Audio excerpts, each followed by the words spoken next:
we've had love emphasized here, and as I'm transitioning into my role here, there has been a particular passage that's just kind of been bouncing around in my head and my heart for a while. And as I've been kind of thinking and praying about not just moving into a pastoral role where I'm kind of planted long term. I've done this thing in sort of shorter stints places, but just kind of what am I about as a pastor? What's God's heart? How do I get into the flow of that? This has kind of been a long process for me. I graduated from Bible school in 2007. And I've been thinking about this, and one of the things that came to my mind was remembering a debate that was going on between my roommate, who was a brilliant person. He had, almost by the time of stepping through the threshold at Moody Bible Institute, had exhausted the school's resources for Greek learning and was learning Hebrew at the same time, as well as some other things. And he endeavored to go into sort of textual criticism with like original manuscripts and that kind of thing. If you're thinking like Dead Sea Scrolls, and not original manuscripts, we really don't have any of those around, but like the earlier ones. And so by this time, this was our senior year, and he was doing his own independent studies that had been sanctioned to the school for credit. Because like I said, he'd gone beyond what they could do for him through their normal curriculum. So my roommate, and then probably one of my better friends at the time, and he was just very much immersed in he was one of the teacher's aides for the kind of the top theology professors there, grading theology papers, and just a very intelligent man himself. And it was interesting because the one being my roommate, the one being a really good friend, was kind of intimidating most of the time, because I'm kind of like if I put my mind to it, I'm a decent student, and I passed the grade and all that kind of thing. But it's always something that I've had to work a little bit for. I'm not a stupid person, but I just it takes me a while to get a hold of something. Once I get a hold of it, it's mine forever, which is nice. So if I put in the work, I get to hang on to it. But anyway, two smart guys. And they're having this debate, and the one had kind of been discovering this theory of presuppositional apologetics. And back to the 1920s, a guy named Alexander Van Til had kind of championed this, and you don't need to know any of that, there won't be a test later. But so he's getting into this, and it's all stuff that's a little over my head, and then he's debating back and forth with my roommate, who's kind of just like to counterpoint things and sort of aggravate this guy a little bit. But he's kind of, no, it's more of a evidence that demands a verdict, kind of Josh McDowell style defense of the faith, where, and they're going back and forth, and they're like, and it got to the top of how would you evangelize under the respective mindsets and approaches to the defense of the faith. And so they're going back and forth, and it was at night, and I think I'd done my homework, and I was in my bunk just sort of listening to them go back and forth. And at one point, at the pinnacle of the argument, the one posed the question to the other one, because it was a very cerebral way of going about thinking about faith. He's like, well, what if the person that you were talking to was just some ignoramus who just didn't get the concepts that you were talking about, and you weren't able to use all your fancy jargon on them? What would you do then? And he kind of threw up his hands and just said, well, kind of, I guess if he was a total idiot, I would just preach the gospel to him. And I didn't feel so bad about my own intelligence in that moment. And I just sort of chuckled to myself, and the two of them just stopped and looked at me, and I thought, did you hear what just took place there? And they sort of laughed and chuckled as well, and it was a nice lesson for all three of us, I think. But in that lesson, there was sort of a question posed: why are we doing what we're doing here? What's our mindset? What's our goal? What are we about? Because all three of us are here studying to go into ministry. And it just kind of was an internal check, I think, for all of us to just kind of consider what's the point of what we're doing. It's good for us to think about that, because I found, similarly in Bible school, I think sometimes in a church that's been around a long time and has had a lot of really good teaching, it's easy to get caught up in the, I'm going to find myself in my notes here. I'm just going to start throwing paper. It'll be here when I'm done if you want to copy my notes. But to get caught up in the theory, church, doctrine, belief, it's easy to get caught up in the doing, programs, lessons, how we're going to do what we're going to do. And for them and for us, this is a very, I'm looking at 1 Timothy 1:5, and I found that very sobering and centering passage. And we'll get there in a second. Again, this is it's been my challenge for me. So right now, as Chico Alliance Church, you sort of have been and are now asking, who are we as Chico Alliance Church? There was a Vital Church thing done probably about 2 years ago now, if you remember that. I have that on my desk, and I'm going through that at least from a particular and outside perspective, how a group came in here and evaluated the church, and they're sort of asking again, who is Chico Alliance Church? They did a bunch of research. They're asking you that question, and at least we should be, over the last couple of years, asking ourselves that question. And sort of evaluating where we've been and where we are now and how we move forward.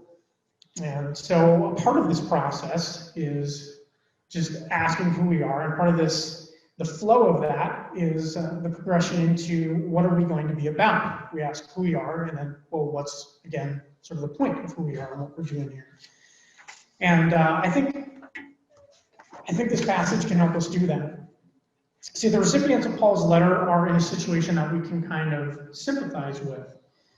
You have Timothy, who's a young pastor, sort of starting out in his ministry. You have a body of believers who's kind of organizing themselves with the gospel and sort of asking themselves this question. They're probably a little bit newer church at this point, somewhat established, but just given the newness of the faith and of their religious experience, there's still a lot to learn and to figure out.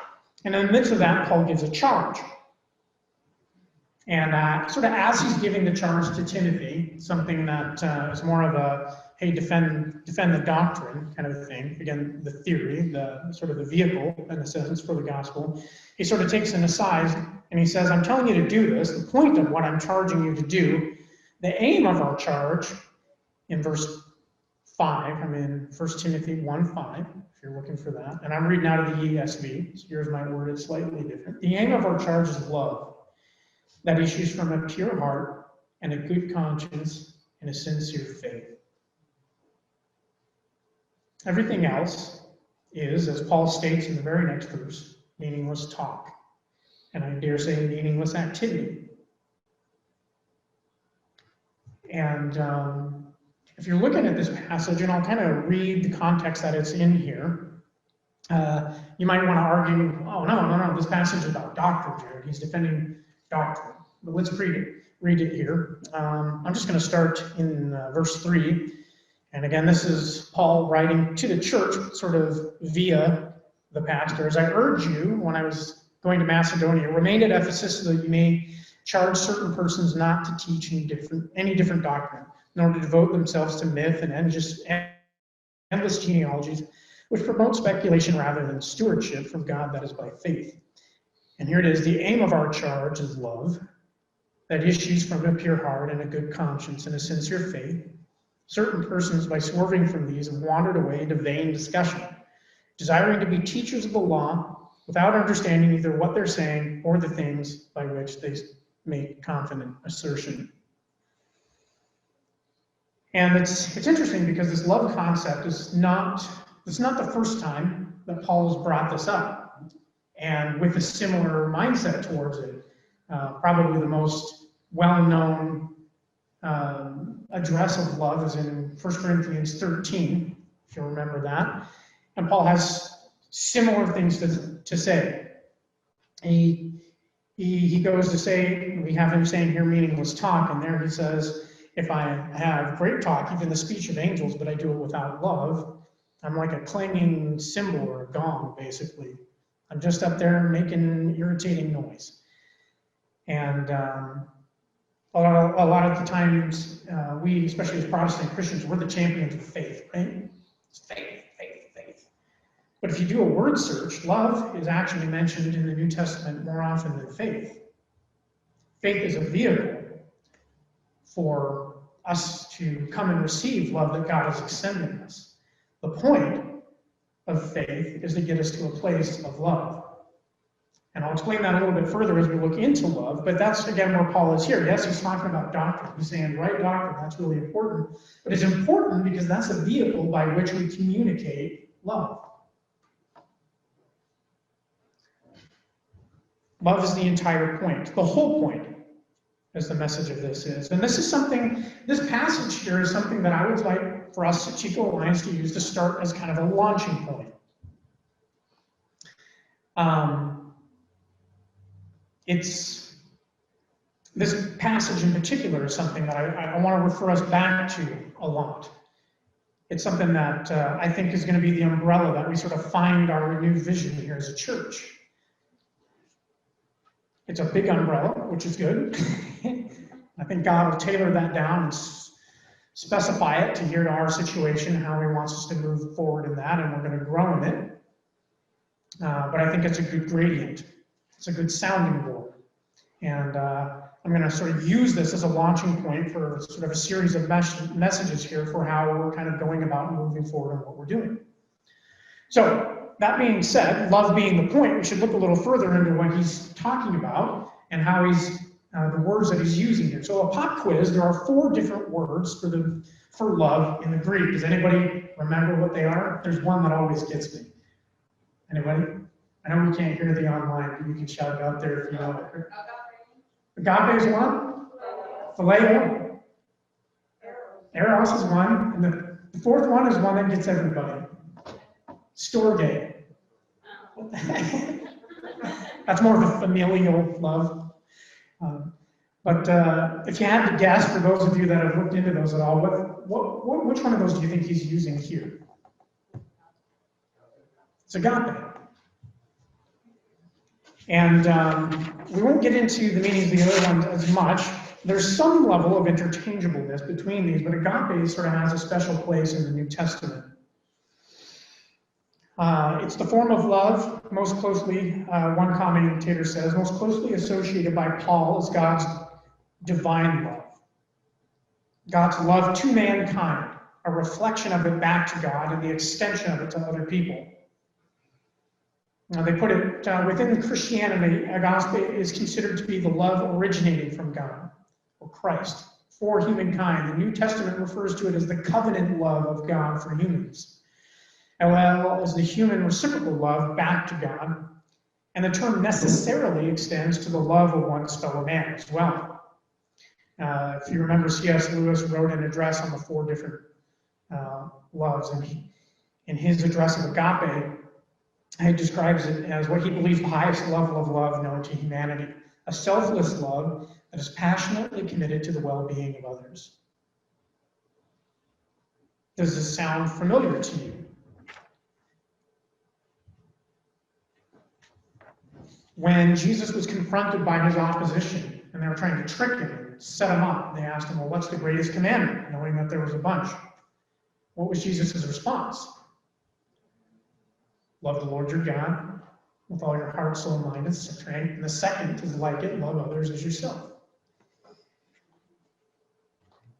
We here in the Christian Missionary Alliance are familiar with the Great Commission, sort of Jesus' final great command to his followers. And what was that?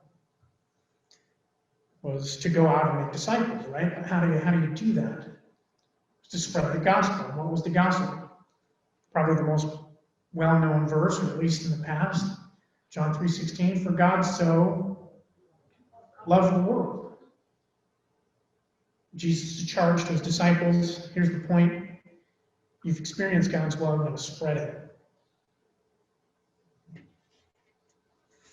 So if we talk about all that's roped into this word for love, and what Paul is considering here, he's saying, here's the point.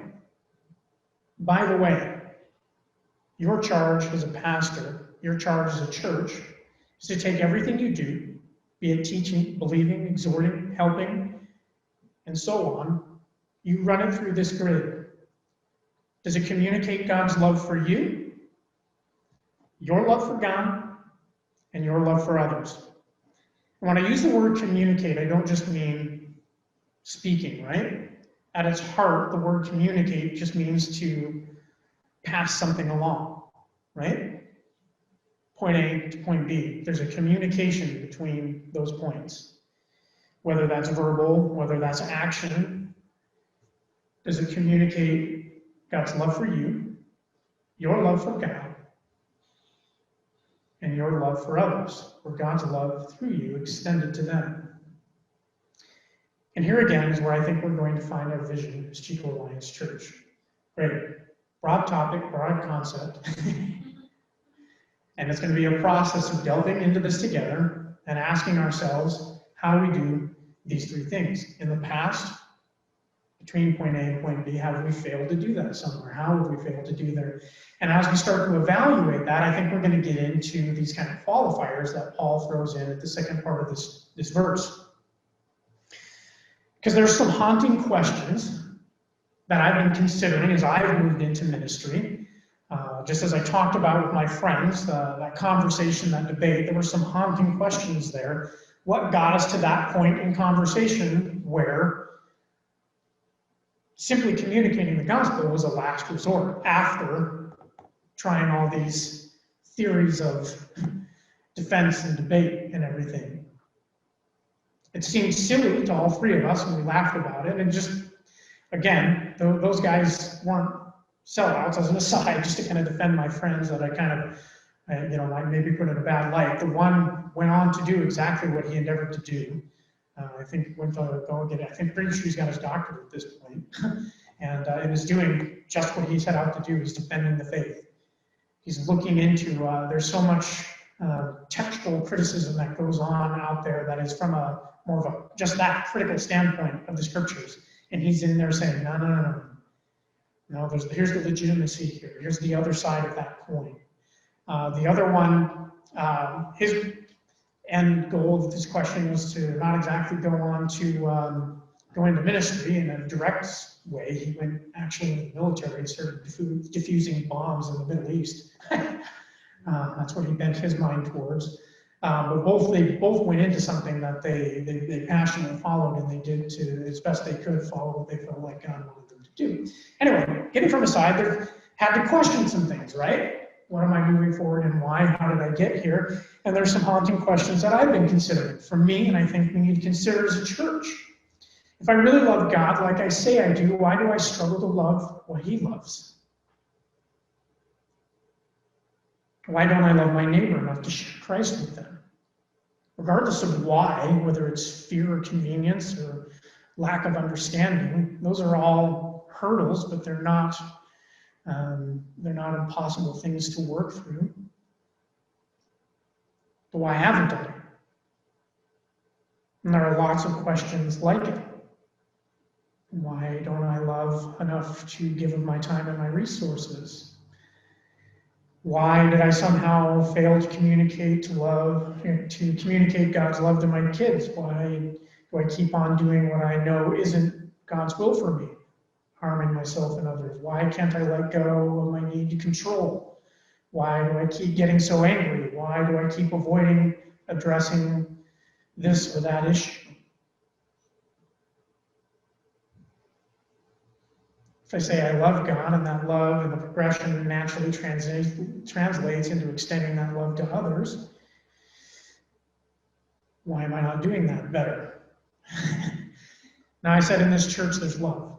I'm not saying that that's not there and that we haven't done that very well in some ways. And I think evidence that we're still here as a body is evidence that we have been doing that very well. But just necessarily as humans, there are obstacles to love, obstacles that we are predisposed to that tend to trip us up, especially given time. It's that slow progression, right? Corrosion and cutoff is what you might call it if it was in a recovery setting. When I start off really good, but I make little decisions until I get to the point of a cutoff.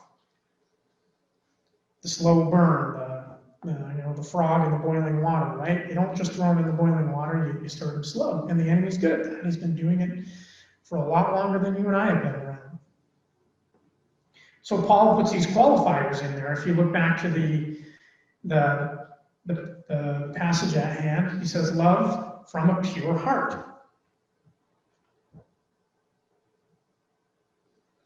And when I look at the wording here, he says a pure heart, a good conscience, and a sincere faith, and there's going to be a lot of overlap here. That's one of the hard things about preaching on this passage is that there's lines that blur and they overlap.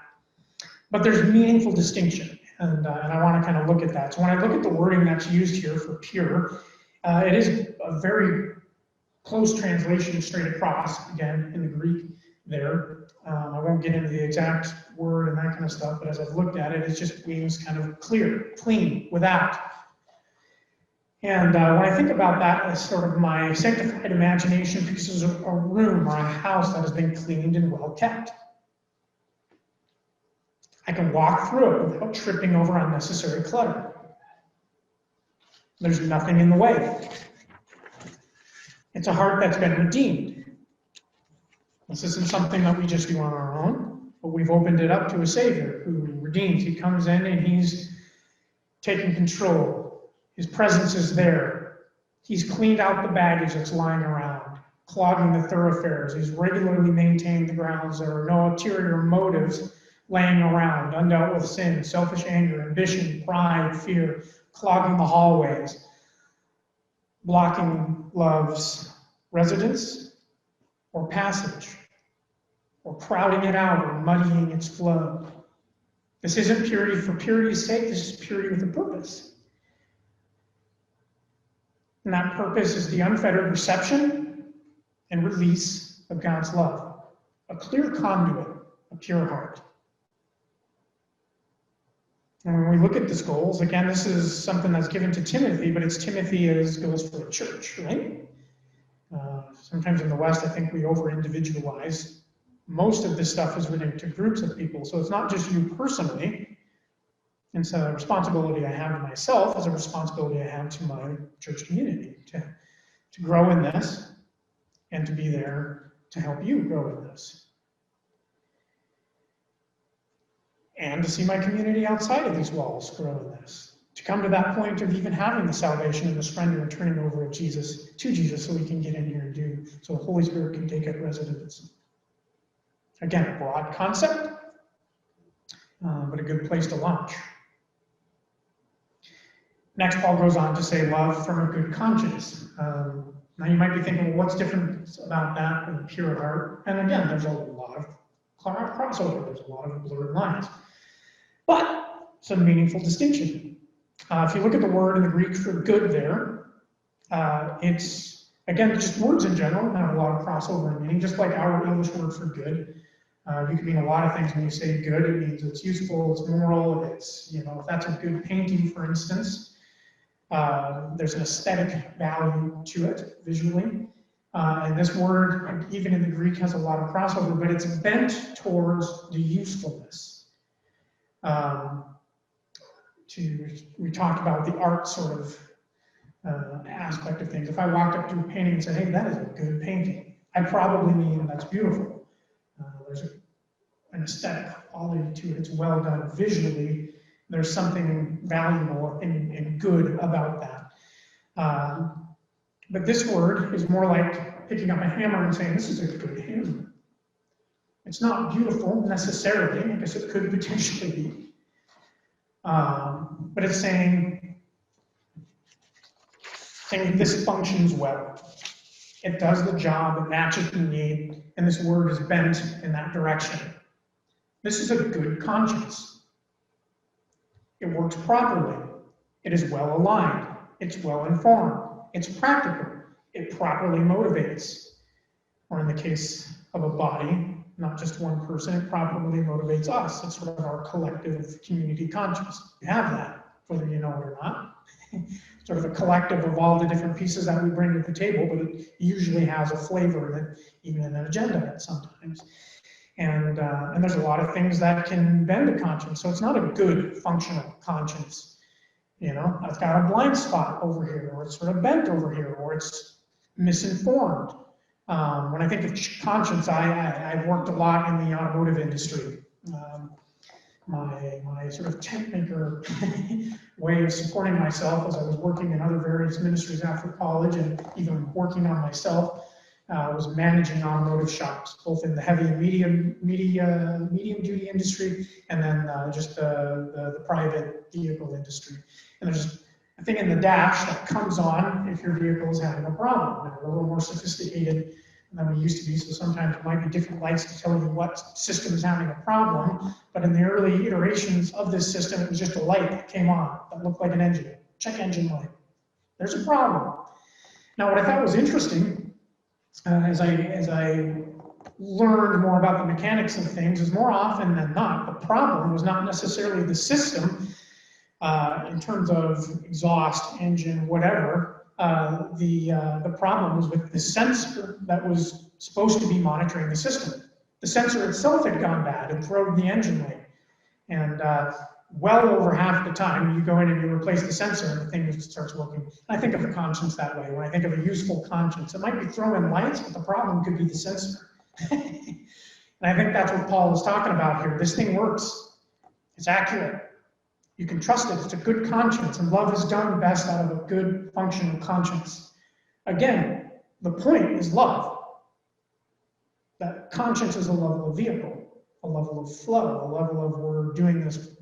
We're doing it, and we're doing it appropriately. There's a quote in there I missed, and I'm just going to move on. You probably didn't need to know that, but it was a good one. If you want to hear it, I'll come back and talk about it. Again, and it's not just for myself, it's for others. It's not just me. It's making sure that we as a body have that good functional conscience. Paul goes on to say then it's also love from the sincere faith. Again, so what's the delineation there? And the word there, similar to the English, is just basically sincere, genuine, real. It's the real deal, built out of actual experience, an experience with Jesus Christ in this case. It's a belief. Again, look into the popular passages in Scripture, the Hall of Fame of faith. And Paul's lead into that in Hebrews 11. It's the confidence in the things unseen, or at least things not fully realized. Faith in Jesus Christ, in his life, death, and resurrection, and its saving impact and meaning on me personally and for others.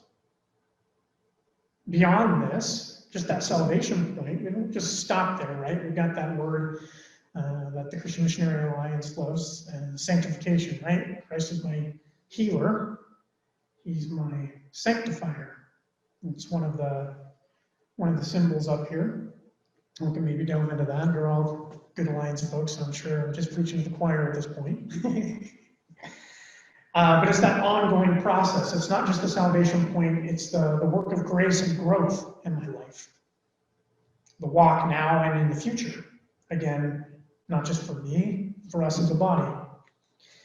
It's in Jesus' ability to do what he says he can do in the Holy Spirit's work. Love works best when it's founded in a covenant relationship with Jesus Christ, and it is most fully expressed when I can put my faith in an active and living God whom I can risk the vulnerability of being love and extending love. Because there's always a risk, right? The safest thing to do is just to cloister myself off. For us as a church, to cloister ourselves off from the community around us. So maybe enjoy all that love that's going on in here internally, but just sort of to keep it in here and protect it, right? It's sort of a tower defense rather than the marketplace, so to speak, where there's transactions taking place. When God calls us to love, there's always a trust factor involved, a leap of faith, a release into something bigger than my own ability to care for myself. When he calls us to love, it is often associated with risk, and faith must bridge the gap between what I feel safest with and what I must do to extend love to a messy and sometimes dangerous world. Again, for myself and for others. So looking at these things, again, there's the big questions. When we evaluate, plan to take action at Chico Alliance Church, I'd like this to be our grid. Sort of our starting point is what we're doing in our questioning, is what we're doing is accomplishing something along this continuum. Does this help us experience God's love to us?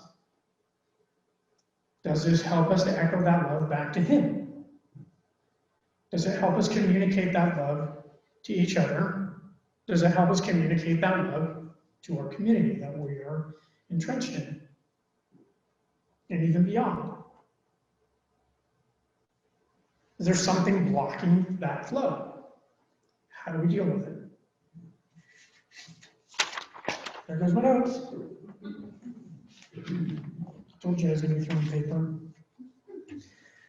Are we running it through the proper moral gradient? If not, how? How do we adjust? Are we acting out of faith? If not, how do we do that? What does it look like for us to do this? And I think God's going to lead us in that process.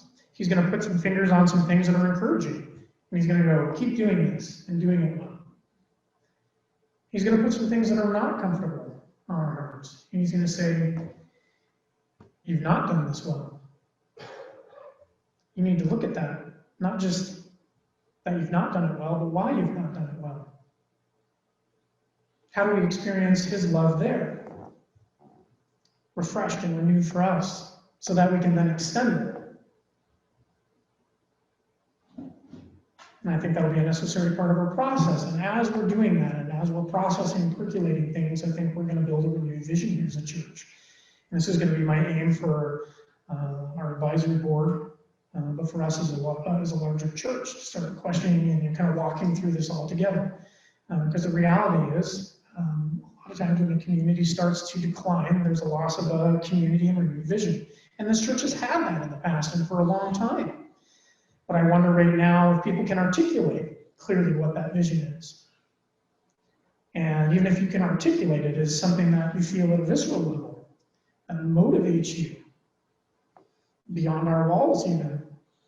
And it's not my job to be judgmental up here, because I'm going to be asking these questions alongside you and with you. We're going to be walking through this together. I'm not coming in here as a moral authority that's up here speaking from an ivory tower. A moral authority that I'll be speaking from is something that God's given me directly as I've experienced it. And we're going to do that together. So what does it look like? If we dreamed a little bit about what it looks like to us to have that renewed vigor of God's love flowing in our community, to have a good and effective awareness and a sensitivity to our responsibility before God and to each other and to our community, to work through our conflicts, get over our own personal hurdles, or that pure heart. The heart of this church, is it cluttered with enmity, with different things? Or is there a clear conduit for love flow into us as a church and out through us as a body, to each other and to our community, believing together and seeing that fruit?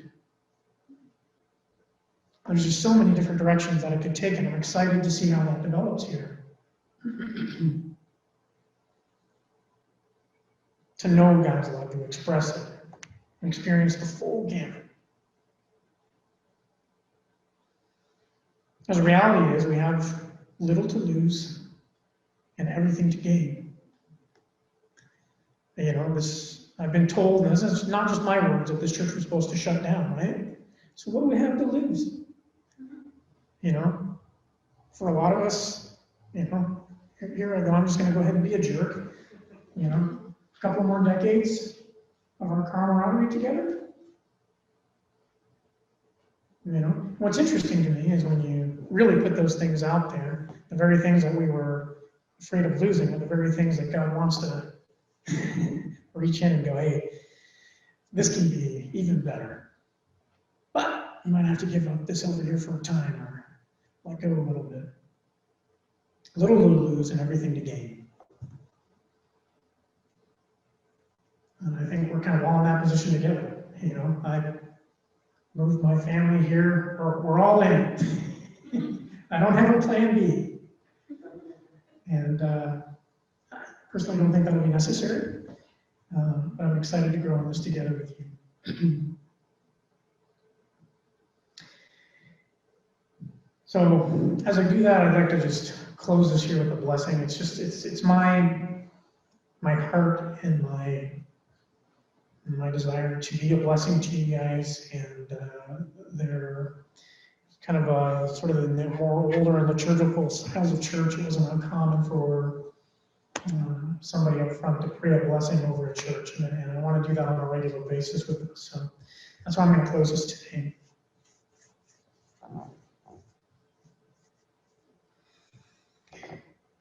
Father in heaven, I thank you for this opportunity. Sometimes the best growth, not always, but often the best growth in a body and in individuals when we come to a point of desperation. And all I mean by desperation is coming to the point of realizing something needs to change here, and I'm serious enough about it to do that. There's things all of us can point to that way. But in that process, Lord, may it not just be introspective, looking down, even defending ourselves, may it be a process of release. Clearing the conduit, Lord, into a pure heart, of building a community conscience, Lord, that is good and functional, effective, and keeps us on track and in the right direction, that evaluates ourselves accurately by your thoughts and mind and heart.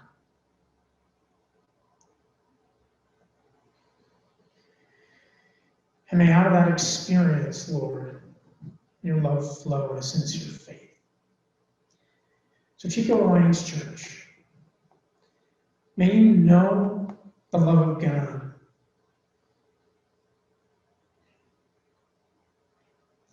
May he clear out the obstacles of that love. May we experience it at its fuller depth, wider width, Lord, in scope that expands and grows as an epicenter from here to the people around that need to hear.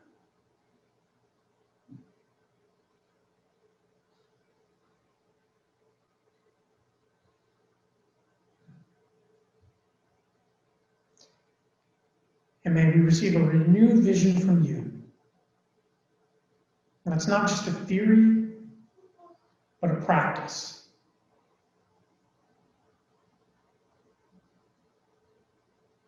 And may we in this grow, even in those areas that we're looking to protect, Lord, as we open them up. And know you all the more and all the deeper. Amen.